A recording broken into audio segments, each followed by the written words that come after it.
All right, time for a real simple drink here on Dave's Cooking Show. It's called the Devil's Lemonade.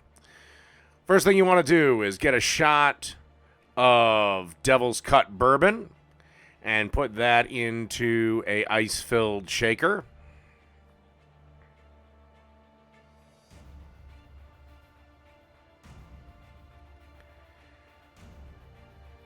Then you want to grab some lemonade.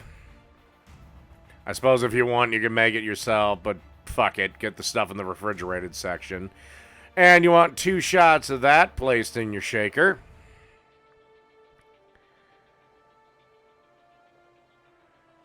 Pop the lid on top and pretend you're jacking off King Kong.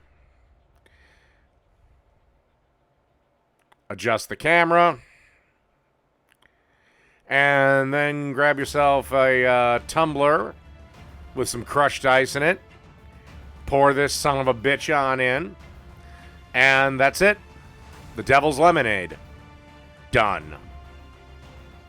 Told you it was easy.